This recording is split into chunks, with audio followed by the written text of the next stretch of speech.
এবার আমার বড় পীর যখন রাত কেটে যেত, নিশি পহর রাত আসতো, নিশি পহর রাত আসতো, আমার বড় পীর গৌসে সমদানি কুতবে রব্বানি শেখ আব্দুল কাদের জিলানী মুসাল্লাটা বিছিয়ে দিতেন, আল্লাহর দরবারে দুটি হাত উত্তোলন করে দিতেন আর আল্লাহর দরবারে বলতেন, ও রব্বুল আলামিন, মাবুদ মাবুদ গো, তোমার আব্দুল কাদের তোমার ইবাদত করে গো আল্লাহ, কিন্তু আব্দুল কাদেরের মনে বিশ্বাস হয় না আল্লাহ, কেন জানি মনটা আমার খালি খালি হয়ে যায় আল্লাহ।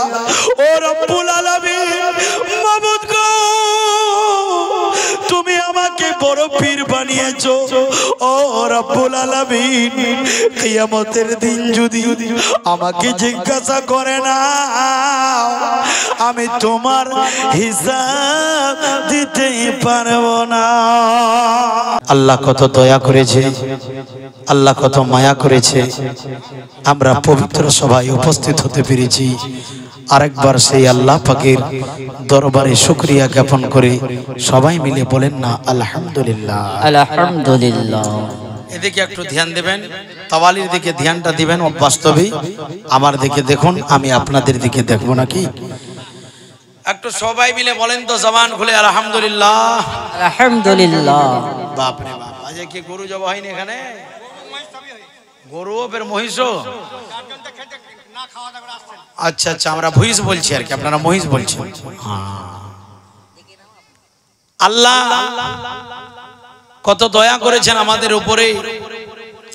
আল্লাহ চাইলে আমাদেরকে গরু, গাধা, ভেড়া ইত্যাদি তৈরি করতে পারতেন কি পারতেন না? আচ্ছা ধরেন গরু যদি আমাদেরকে তৈরি করতেন তা আজকে আমরা পেটের ভিতরে চলে যেতাম নাকি? মুরগা মুরগি যদি তৈরি করতে হতো বড় পেটের ভিতর, জামাইয়ের পেটে চলে যেতাম নাকি? কিন্তু আল্লাহ আমাদের উপরে দয়া করেছে, মায়া করেছে, আমাদেরকে মানব জাতি করে তৈরি করেছে। সেই আল্লাহ পাকের শুকরিয়া জ্ঞাপন করে পড়েন না আলহামদুলিল্লাহ, আলহামদুলিল্লাহ, আরো জোরে আলহামদুলিল্লাহ। তারপরে পরে আমার নবী, আপনার নবী তথা সারা বিশ্বের নবী, নবীদের নবী, মা আমিনার লাল মরুর দুলাল, তাজদারে মদিনা, আহমদে মুজতবা মুহাম্মদ মুস্তাফা সাল্লাল্লাহু তাআলা আলাইহি ওয়াসাল্লাম, ওনার প্রতি হাজার হাজার দরুদ ও সালামের ধারা অবতীর্ণ হোক, উদ্ভাসিত হোক, অর্পিত হোক, বর্ষিত হোক। সকলে মিলে উচ্চ রবি বলি আল্লাহুম্মা আমিন।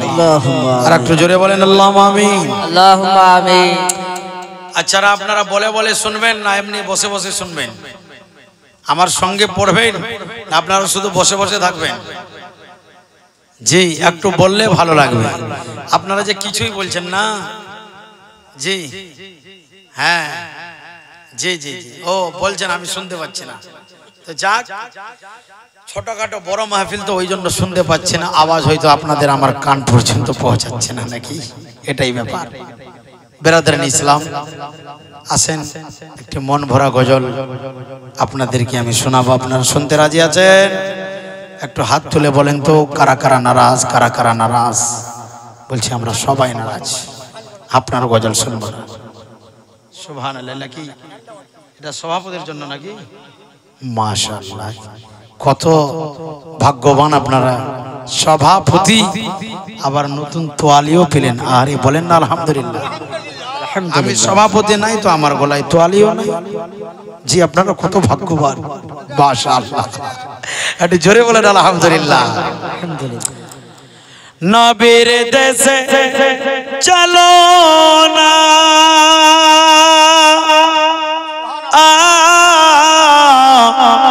জিয়ারতে ওই মদিনা, স্বপ্নে দেখি আমি শুধু মদিনা।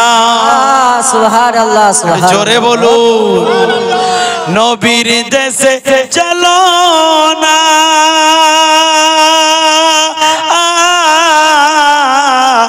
জিয়ারতে ওই মদিনা স্বপ্নে আমি দেখি সোনার মদিনা।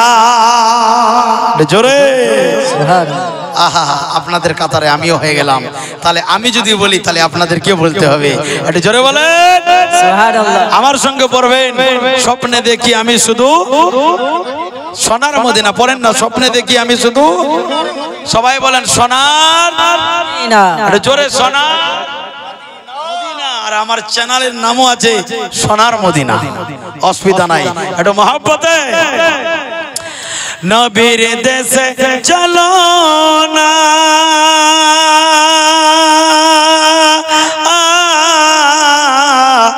জিয়ারতে ওই মদিনা স্বপ্নে আমি দেখি সোনার মদিনা। ও গো স্বপ্নে দেখি আমি সোনার মদিনা। খোদা তোমার কাবা করে নিয়ামতের মেহমান করে। সুবহানাল্লাহ। খোদা তোমার কাবা করে নিয়ামতের মেহমান করে। সব গাজীরা তাওয়াফ করে, সব গাজীরা তাওয়াফ করে। ওদের কেন ডাকো না? স্বপ্নে দেখি আমি সোনার মদিনা। নারে তকবীর, নারে তকবীর, নারে রিসালাত, নারে রিসালাত। হযরত আল্লামা মৌলানা কমালউদ্দিন रिजवी साहब। नारे तकबीर। सरजमीने सूती नयापरा जलसा कमेटी। नारे तकबीर, नारे रिसालात। बहुत खूब माशाअल्लाह। সুবহানাল্লাহ। এটা কি আপনাদের এই গ্রামের হাফিজ সাহেব নাকি? আপনারা চিনতে পারছেন? ওই বালুপুরের। তো আপনারাই কি মহিলা মাদ্রাসা চালাচ্ছেন নাকি? ও আচ্ছা আচ্ছা, ও হাফিজ সাহেব চালায়, মানে সবাই চালাচ্ছেন। সবাই একটু সহযোগিতা করবেন। আর এটা একটা দরকারও ছিল, প্রয়োজনও ছিল নাকি? মহিলা মাদ্রাসার প্রয়োজন। বাবাজি ভাইরা তো মাদ্রাসায় পড়ে আলিফ বা তা সা জাহা শিখে নিল। মা বোনরা কোথায় পড়বে? ওরা যে কোনো মুন্সিরও কাছে পড়ে তো কেরাত ভুল, দুরুস্ত নাই, আনা তানা ভুল নাকি? এবার একটি ভালো সুন্দর প্রতিষ্ঠান কায়েম করেছেন আপনারা সকলে মিলে। উনি একটু কদমটা আগে বাড়িয়েছেন। আপনারা ওনার কাঁধে কাঁধা মিলিয়ে বলবেন, হাফিজ সাহেব শুধু আপনি একাই নয়, আরে আপনার সঙ্গে সমস্ত শ্রুতি সদরপুর মসনন্দপুর গ্রামবাসী কাঁধায় কাঁধা মিলিয়ে আমরা চাই আমাদের বাড়ির মেয়েরা কোরআনের তেলাওয়াত করতে থাকে। একটু জোরে বলে বেরাদারান ইসলাম, এটা দরকার ছিল কিনা? হ্যাঁ, আপনি আমার সঙ্গে ধরবেন না, আপনি খালি সুরটা দিবেন, নচেত গলা ফেটে গেলে অসুবিধা নাই, ওষুধ আছে আমার কাছে, একবার খাওয়াই দিলি গলা ঠিক হয়ে যাবে। সেক্রেটারি সাহেব তাওয়াজ্জুকে তালিম হো, যারা জোর সে বলিয়ে সুবহানাল্লাহ। আপনি রেগে আছেন নাকি? সুবহানাল্লাহ, এটাই দেখতে চাই। নবীর দেশে চলো না,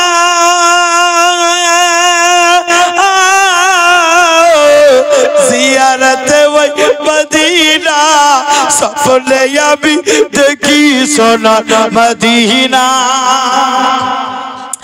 খোদা তোমার কাবা করে নিয়ামতের মেহমান করে। সব গাজীরা তাওয়াফ করে, সব গাজীরা তাওয়াফ করে। মোদের কেন ডাকো না?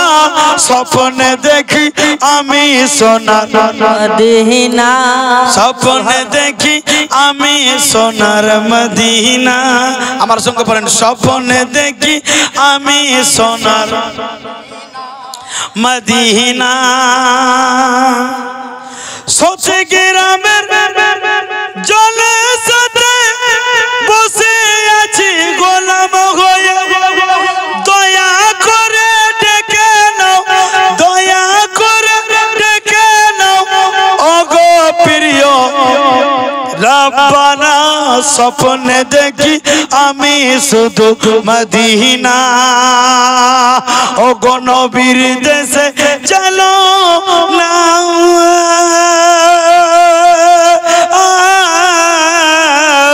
জিয়ারতে ওই মদিনা স্বপ্নে দেখি আমি সোনার মদিনা, স্বপ্নে দেখি আমি সোনার। আপনারা মদিনা মদিনা বলতে পারবেন না? স্বপ্নে দেখি আমি সোনার মদিনা, স্বপ্নে দেখি আমি সোনার। এই চাচা আপনাদের আওয়াজ কেন হয় না জি? স্বপ্নে দেখি আমি সোনার, স্বপ্নে দেখি আমি সোনার মদিনা। সুবহানাল্লাহ। হ্যাঁ ইনশাআল্লাহ, এটা তো আরম্ভ তো হয়ে গেছে। যাক বেরাদারান ইসলাম, আপনারা খুশি না বেজার? আপনাদের সামনে বেরাদারান ইসলাম জলসার যারা সভাপতি হয়েছেন আপনারা অনুমোদন করে জলসার প্যান্ডেলে আসার চেষ্টা করুন। জি, জলসা শুরু হয়ে যাচ্ছে। যিনারা এই জলসার আজকে সভাপতি, বহু আশা করে আপনাদেরকে সভাপতি, এই সভার সভাপতি করেছে। আপনারা ভাবছেন হয়তো ওক্তিয়া মসজিদের উন্নতি করবে জলসা হাফেজ সাহেব, ওক্তিয়া মসজিদের উন্নতি করবে জলসা রেখেছেন বাবাজি ভাইরা, যুবক কমিটিরা, সমস্ত গ্রামবাসী মিলে আপনাদেরকে বহু আশা করে ইনারা নাম লিপিবদ্ধ করেছেন। আপনারা কি ভাবছেন যে সেক্রেটারি কেসিয়ার নাম লিখেছে? আল্লাহ যদি না চাই তো গাছের একটাও পাত নড়াচড়া করে না। আল্লাহ চেয়েছে বলেই আপনারা সভার সভাপতি হতে পেরেছেন। এটা মানছেন কিনা আপনারা? এই কথা বলেন, মানেন কি মানেন নাই? বলেন ইনশাআল্লাহ। বেরাদারান ইসলাম, কিন্তু সবাইরে কপালে সভাপতি জুটে না। গ্রামে তো অনেকটি লোক আছে, এলাকায় তো অনেকটি লোক আছে, সবারই নাম কি সভাপতিতে আছে? না, আল্লাহ যাকে বেছে নাই সেই ব্যক্তি হয় সভাপতি। আমি আয়াত, কোরআনের আয়াতে কারিমা তেলাওয়াত করেছি। হাফিজ সাহেব বর্তমান প্রেসিডেন্ট আছেন সূরা রহমান থেকে। আল্লাহ বলছেন ওয়ালিমান খাফা মাকামা রাব্বিহি জান্নাতান ফাবিআইয়ি আলাই রাব্বিকুমা তুকাযিবান। জোরে বলুন। যারা আল্লাহকে দেখে ভয় করলো, আল্লাহ তাদের জন্য সুসংবাদ দিয়েছেন। কি দিয়েছেন? আল্লাহ তাদের জন্য জান্নাতের বুকে দুটি বাগিচা তৈরি করে রেখেছে। কি তৈরি করে রেখেছে? বাগিচা। এ দুনিয়ার বাগিচা না, না, যেটা আপনি ভাবতেও পারবেন না সেই বাগান আল্লাহ জান্নাতের বুকে তৈরি করেছে। হে আমার বন্ধু আজি জানে গ্রামে, ওই আমার সতী গ্রামের মা বোনেরা, মা খালারা গো আমার, শুনে যান রাতের বেলা আল্লাহকে দেখে ভয় করে কারা আল্লাহর জান্নাতে যাবে? কারা? আল্লাহকে কেমন করে ভয় করতে হয়, আল্লাহকে দেখে কেমন করে রাজি, আল্লাহকে দেখে কেমন ভয় করতে হয়। ও বন্ধুরে, চলুন চলুন, আপনাকে আর একটু আপনাকে এগিয়ে নিয়ে যাই। যারা আল্লাহকে দেখে ভয় করেছে, যারা আল্লাহর নৈকট্য লাভ করেছে, তারা আল্লাহর বন্ধু থেকে, আল্লাহর বান্দা থেকে আল্লাহর বন্ধু হয়েছে তারা। সুবহানাল্লাহ, সুবহানাল্লাহ। ওই আমার মা খালারা, ও বাবাজি ভাইরা গো, আল্লাহকে দেখে আপনারা ভয় করেন না। বলে কেমন করে ভয় করব? কত আর ভয় করা যাবে? যদি আমাদের ভিতরে আল্লাহর ভয় হতো, আল্লাহর যদি ভয় থাকতো, বাড়িতে না থেকে অবশ্যই আমরা আল্লাহ রসুলের ডাকে এই জলসাতে ছুটে আসতাম। কথা বাস্তব না?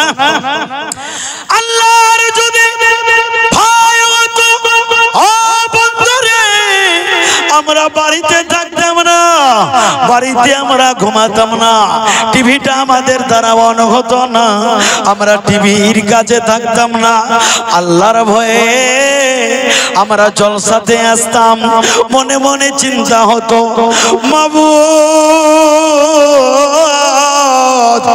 তোমার ডাক পড়েছে গো আল্লাহ, তোমার নবীর মোহাব্বতের ডাক পড়েছে মাবুদ। আমি কেমন করে ঘরে থাকবো গো আল্লাহ?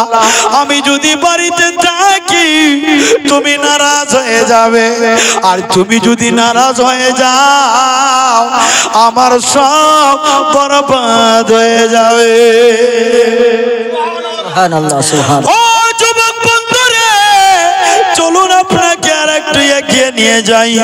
ওই আমার আব্বাজি, ওই আমার বন্ধু বান্ধবীরা, রাতের বেলা শুনে যান গো, আপনার ঈমান তাজা হয়ে যাবে, আপনার মনটা ভরে যাবে।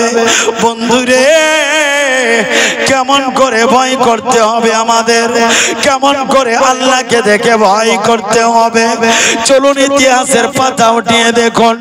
ভয় করে বলে আপনারা জানেন, ওই আমার বন্ধুরে, বড় পীর পিরানে পীর রোশন জমির গৌসে সমদানি কুতবে রব্বানি, যিনি মায়ের পেট থেকে 18 পারা কোরআন মুখস্থ করেছিলেন।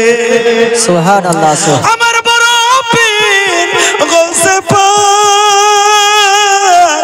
যখন এই দুনিয়ার বুকে তার জন্ম হলো, আবির্ভাব হলো, এবার গৌসে পাক বলে আমি কেমন করে বুঝতে পারবো যে আমি বড় পীর, আমি আল্লাহর ওলি হয়ে গেলাম, আমি পীর হয়ে গেলাম। আওয়াজ আসতো, ও আব্দুল কাদের, তুমি বুঝতে চাইছো যে তুমি আমার ওলি হয়ে গেছো, তুমি আমার বান্দা হয়ে গেছো? ও আব্দুল কাদের, তুমি এমনি বুঝতে পারবে না। আব্দুল কাদিরের এই ভুল ভাঙার জন্য আল্লাহ পাক রব্বুল আলামিন জান্নাত থেকে ফেরেশতা পাঠিয়ে দিতেন, আমার বড় পীর রাস্তা দিয়ে চলতেন, আর আল্লাহর ফেরেশতারা চতুর্দিক দিয়ে যেত। একটু জোরে সুবহানাল্লাহ। শুধু তাই নয় বন্ধুরে আমার, আমার বড় পীর যেমনি ভাবে মাদ্রাসায় চলে যেতেন, মক্তবে চলে যেতেন, আল্লাহর ফেরেশতারা বলতো, আল্লাহর পক্ষ থেকে আওয়াজ আসতো, দূরে চলে যাও, সরে যাও, একটু জায়গা দিয়ে দাও, কারণ যে এটা যেমন তেমন ব্যক্তি নয়, ইনি হলেন আল্লাহর পেয়ারা, আল্লাহর বন্ধু, ইনি হলেন বড় পীর। সুবহানাল্লাহ। এটা জোরে বলে। ওই আমার বড় পীর গৌসে পাক রাদিয়াল্লাহু তাআলা আনহু, রাতের বেলা যখন হতো সবাই ঘুমিয়ে যেতেন, আমার বড় পীর গৌসে সমদানি কুতবে রব্বানি আব্দুল কাদের জিলানী রাদিয়াল্লাহু তাআলা আনহু মুসাল্লাটা বিছিয়ে দিতেন আর নামাজ আদায় করতে লাগলেন। কিতাবের মধ্যে পাওয়া যায়, ও বন্ধুরে, 1 বছর নয়, 2 বছর নয়, আমার বড় পীর ফজর, আমার বড় পীর ঈশার ওযু থেকে 40 বছর ধরে ফজরের নামাজ আদায় করেছে। একটু জোরে বলেন না সুবহানাল্লাহ। শুধু তাই নয় বন্ধুরে, আমার বড় পীর বলে, এবার আমার বড় পীর যখন রাত কেটে যেত, নিশি পহর রাত আসতো, নিশি পহর রাত আসতো, আমার বড় পীর গৌসে সমদানি কুতবে রব্বানি শেখ আব্দুল কাদের জিলানী মুসাল্লাটা বিছিয়ে দিতেন, আল্লাহর দরবারে 2টি হাত উত্তোলন করে দিতেন, আর আল্লাহর দরবারে বলতেন, ও রব্বুল আলামিন, মাবুদ, মাবুদ গো, তোমার আব্দুল কাদের তোমার ইবাদত করে গো আল্লাহ, কিন্তু আব্দুল কাদিরের মনে বিশ্বাস হয় না আল্লাহ, কেন জানি মনটা আমার খালি খালি হয়ে যায় আল্লাহ। ও রব্বুল আলামিন, মাবুদ গো, তুমি আমাকে বড় পীর বানিয়েছো, ও রব্বুল আলামিন, কিয়ামতের দিন যদি আমাকে জিজ্ঞাসা করে না, আমি তোমার হিসাব দিতে পারবো না। এ বন্ধুরে আমার, জবান আমার আব্দুল কাদের এই বলে দুটি হাত উত্তোলন করে আল্লাহর দরবারে এমন জোরে জোরে কাঁদেন। বড় পীরের না বড় পীরের কান্না শুনে আব্দুল কাদের রাদিয়াল্লাহু তাআলা নূর পারা পড়তে বেশিরাও কাঁদতে লাগতো। একটু জোরে বলেন আল্লাহু আকবার। আল্লাহু আকবার, আল্লাহু আকবার। নীলাম রজনী গন্ধা মনের সুখে মালা গেঁথেছি সকাল থেকে সন্ধ্যা। একবার যদি দাও গো দেখা ও গো রাতের বেলা, একবার যদি দাও গো দেখা ও গো কামলিওয়ালা, মনের সুখে পড়াবো তোমায় হাজার ফুলের মালা। সবাই বলো ইয়া রাসূলুল্লাহ, ইয়া রাসূলুল্লাহ, ইয়া রাসূলুল্লাহ, ইয়া হাবিবাল্লাহ। আমার সঙ্গে পড়েন ইয়া রাসূলুল্লাহ, ইয়া হাবিবাল্লাহ। লাল ফুলকে প্রশ্ন করিলাম রংটি কোথায় পেলে, লাল ফুলকে প্রশ্ন করিলাম রংটি কোথায় পেলে। আরে নবী পাকের খুন মোবারক লাল ছিল বলে, নবী পাকের খুন মোবারক লাল ছিল বলে। তাই লাল ফুলকে তাই লাল ফুলকে তাই লাল ফুলকে উঠিয়ে উঠিয়ে গেঁথে রাখলাম মালা। আরে মনের সুখে পড়াবো তোমায় হাজার ফুলের মালা। সবাই বলো ইয়া রাসূলুল্লাহ, ইয়া হাবিবাল্লাহ, সবাই বলো ইয়া রাসূলুল্লাহ, ইয়া হাবিবাল্লাহ, ইয়া হাবিবাল্লাহ। সাদা ফুলকে প্রশ্ন করিলাম রংটি কোথায় পেলে, আর নবী পাকের দাঁত মোবারক লা সাদা ছিল বলে। না বন্ধুরে আমার, আর আপনাদেরকে আমি জবাই করব না। যদি জান দিতে হয় আল্লাহর জন্য দিবেন, যদি মাল দিতে হয় আল্লাহর জন্য দিবেন, যদি মহাব্বত দিতে হয় রাসূলুল্লাহর জন্য দিবেন। চাচা কি কইতেছে একটু আমার দিকে পাঠান। এখন এসআইআর শুরু হয়ে গেছে, ভুল ভাল করলে নাম ভুল হয়ে যাবে, ডিটেন্স ক্যাম্পে চলে যাবেন। জি কত মুই 1000 টাকা কার নামে বেশি অবস্থা নাই। আচ্ছা যাক, আপনার মেহমান শুনেন, আপনার মেহমান হিসাবে আমি যদি আর 786 টাকা করতে খালি বলি তা নারাজ হয়ে যাবেন? 786 আমি একটা মেহমান তো এই জন্য বলছি, যাক অবস্থা নাই। আচ্ছা ঠিক আছে, আর 100 টাকা দিতে পারবেন? 100 মানে 1100। নারে তাকবীর, नारे रिसालत।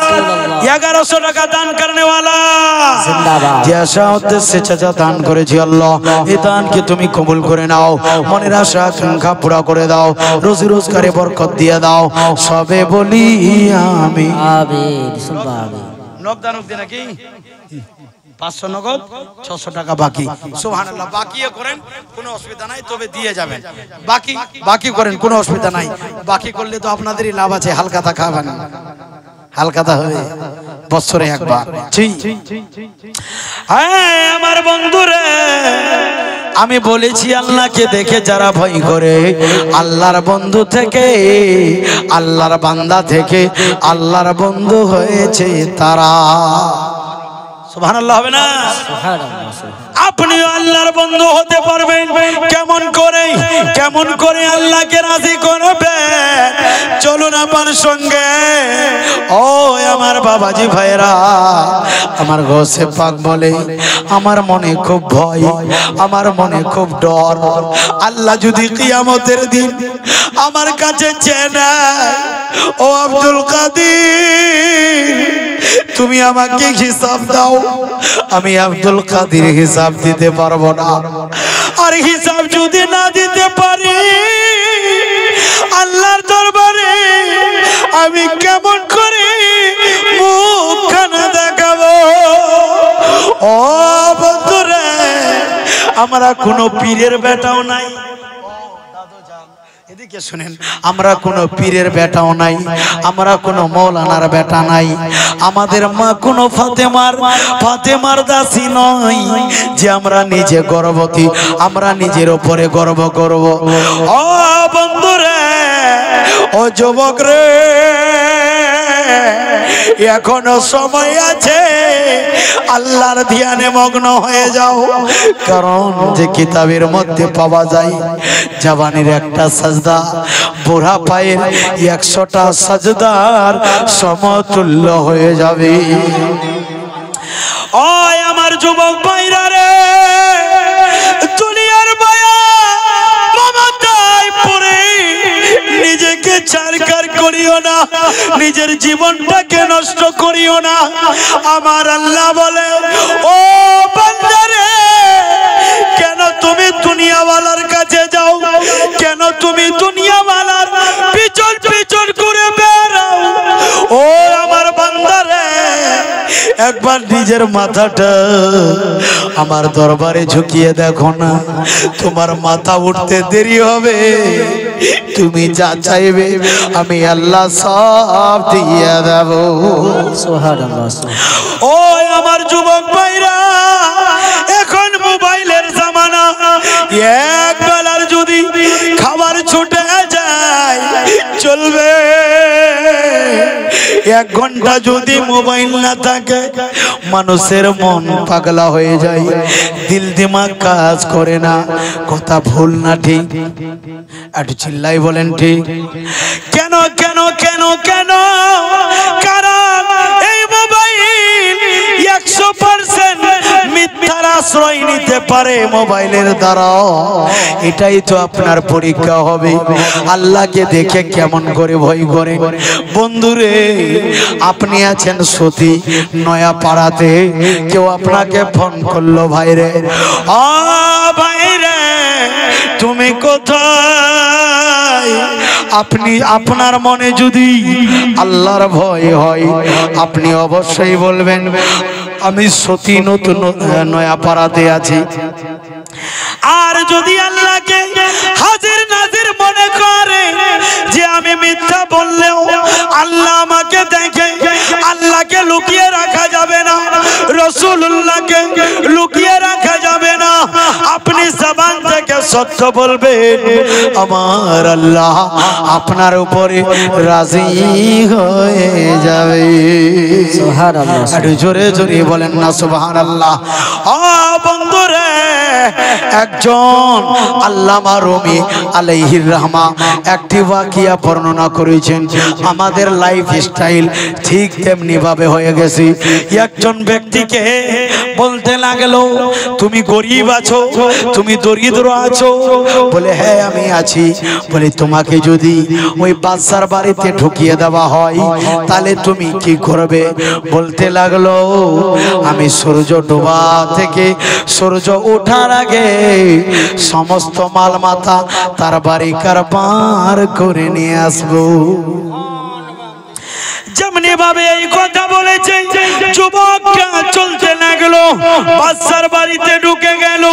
এবার ঢুকে যাওয়ার পর প্রথম রুমে যখন প্রবেশ করেছে দেখতে পেল ভালো ভালো পোশাক রাখা আছে, ভালো ভালো। কি ব্যাপার, শেষ করে দেবো নাকি? তোয়ালিওয়ালারা উঠে পালিয়ে যাচ্ছে যে আসবেন নাকি? হ্যাঁ আসবেন, যাবেন না, অন্তত মুসাফাটা করে যাবেন, টাকা চাইছে না জি। জান্নাতের বাগিচা আমার নবী বলেছেন যেখানে আল্লাহ আল্লাহ রাসূলের জিকির হয় সেটা হলো জান্নাতের বাগিচা। জোরে বলেন সুবহানাল্লাহ। আর জান্নাতের বাগিচা ছেড়ে আপনি বাড়িতে গিয়ে ঘুমাবেন একদিন বছরে, আমি বেশি সময় নেব না। তো যাক, ওই লোকটা গেছে, আপনারা ওয়াজ করতে আমাকে হয়তো দিবেন না, আজকে বোঝা যাচ্ছে। ওই লোকটাকে যখন বাদশার বাড়িতে ঢুকিয়ে দিয়েছে, লোকটা প্রথম রুমে গেছে, দেখছে যে ভালো ভালো পোশাক আছে। ও বলছে জীবনে আমি ভালো পোশাক পরিনি, একটু ভালো পোশাক পরিনি। এবার ভালো পোশাক পরলো। আবার দ্বিতীয় রুমে গেছে যে কিছু মালটা বের করে নিয়ে যাব। দ্বিতীয় রুমে এত খুশবুদার খাবার রাখা আছে, ওই মানুষটার মন মানলো না। এবার খাবার দাবার দেখে খেতে লাগলো, খেতে খেতে অর্ধেক রাত তার কেটে গেল। এবার অর্ধেক রাত কেটে যাওয়ার পর আবার দ্বিতীয় রুমে গেল। দ্বিতীয় রুমে যাওয়ার পর বলে আমি জীবনে এই নতুন বিছানায়, এত গদ্দিওয়ালা বিছানায় আমি ঘুমাই নাই, একটু আমি আরাম করে নি, তারপরে এই বাড়ি থেকে নিয়ে যাব। খাবার খেলো, নতুন পোশাক পরে আয়নার মধ্যে যখন দেখেছে বলতে লাগলো বাস্তবিক আমি বাদশার মতো লাগি, একটু আমি ঘুমিয়ে যাই। এবার ওই ব্যক্তি ঘুমিয়ে গেল। যেমনি ভাবে ঘুমিয়েছে, ভালো খাবার খেয়ে তার চোখে যেন ঘুম এসেছে। এমন ঘুম ছেড়েছে বন্ধুরে, সারা রাত কেটে গেল, সূর্য উদয় হয়ে গেল। ওই মানুষকে মার দুইজন দরবান এসে বলে চল, উঠার তোর সময় নাই, তুই মহল থেকে বাইরে চলে যা। কি বুঝতে পারলেন? কিছু বুঝতে পারলেন? আল্লাহ ও বলছে আমরা বাড়িতে যাচ্ছি। হাই কপাল, কি জ্বালা! আল্লাহ তেমনি ভাবে আমাদেরকে দুনিয়ার বুকে পাঠিয়েছেন, বান্দারে আমার ইবাদত করো, কিছু সঞ্চয় করে নাও। কিন্তু বান্দা নতুন কাপড় পরতেই সময় শেষ, ভালো ভালো খাবার খেতেই সময় শেষ। যখন বুড়াপা চলে আসলো, বৃদ্ধা হয়ে গেল, তখন বলছে যে আমরা নামাজের দিকে যাব। কিন্তু সেই সময় তো আল্লাহর ফেরেশতা বলছে চল, আর তোকে দুনিয়াতে থাকার আর সময় নাই, কারণ যে তোকে অনেক সময় দেওয়া হয়েছে। নাকি এইরকম আমাদের জীবনটা কেটে যাচ্ছে। বেরাদার ইসলাম, আল্লাহর নবী ইরশাদ করেন মান বানা লিল্লাহি মসজিদান ওয়া বানাল্লাহু লাহু বাইতান ফিল জান্নাহ, যে দুনিয়ার বুকে একটি ঘর তৈরি করবে, আল্লাহ তাআলা জান্নাতের বুকে তার জন্য একটি মহল তৈরি করবে। সুবহানাল্লাহ, জোরে বলুন। এ বন্ধুরে আমার, কেমন করে আপনি তৈরি করবেন? কেউ টাকা দিয়ে করে, কেউ ইট বালি দিয়ে করে, কেউ সিমেন্ট মাটি দিয়ে করে। যদি এতটাই গরিব আপনি যে আপনি কিছু দিতে পারবেন না, যদি মসজিদের কাজ হয়, এক লোটা যদি পানি দিয়ে দেন, ওই মসজিদ আল্লাহর দরবারে আপনার জন্য সুপারিশ করতে থাকবে। আল্লাহর দরবারে বলবে মাবুদ গো, যেই তোমার বান্দা আমার দুনিয়ার বুকে খিদমত করেছি, যতক্ষণ পর্যন্ত তাদেরকে জান্নাতে দিবে না, আমি তোমার দরবার থেকেই যাব না। বেরাদারান ইসলাম, ওই মসজিদের নির্মাণের জন্য, ওই মসজিদের নির্মাণের জন্য জলসা আপনাদের কাছে চাই। শুধু গামছাওয়ালা না, শুধু তোয়ালিওয়ালা না, মা বোনরা গো, দুনিয়া ছেড়ে যেতে হবে, সবাই এই দুনিয়া ছেড়ে চলে যাবে। জননী, মসজিদে আপনারা যেতে পারেন নাই, মসজিদে নামাজ পড়তে পারেন নাই, আমার দয়াল নবী ইরশাদ করেন কোন ব্যক্তি যদি বাড়ি থেকে মসজিদের দিকে যায়, বাড়ির চাইতে নামাজ পড়ার চাইতে, বাড়িতে নামাজ পড়ার চাইতে তার দামি এবং উন্নত হবে। মসজিদে যদি নামাজ পড়ে 70 গুণ সওয়াব তার নামায় আমলে বেশি লেখা হবে। বাবাজি ভাইরা তো নামাজ পড়ে, মা বোনেরা মসজিদে যেতে পারে না। তাই বলি আমার মা খালারা, পবিত্র মসজিদের জন্য যার যতটুকু সম্বল হবে, 1000, 2000, 5000 নিজের মায়ের জন্য, নিজের বাবার জন্য, আত্মীয় স্বজন, পাড়া প্রতিবেশীর জন্য অবশ্যই আপনারা মসজিদে দিবেন। কারণ যে মসজিদে আমার নবী নামাজ আদায় করতে, আর ওই মসজিদের বারান্দায় সমস্ত সাহাবীকে নিয়ে আলাপ আলোচনা করতে। এটা মহব্বতে বলেন তো। বেরাদার মিল্লাতে ইসলামিয়া, যেই আশা উদ্দেশ্যে আপনারা জলসা করেছেন, আপনাদের আশা উদ্দেশ্যটা একান্ত পরিপূর্ণ হওয়া দরকার আছে। বেরাদার ইসলাম, আপনি শেষ হয়ে যাবেন কিন্তু মসজিদ শেষ হবে না। আল্লাহ বলছেন দুনিয়ার বুকে কিয়ামতের দিন সব ফানা হয়ে যাবে, সব প্রলয় হয়ে যাবে, ধ্বংস হয়ে যাবে, একটাই ঘর থাকবে, যেই ঘরটির নাম হলো, সবাই বলেন কি? মসজিদ।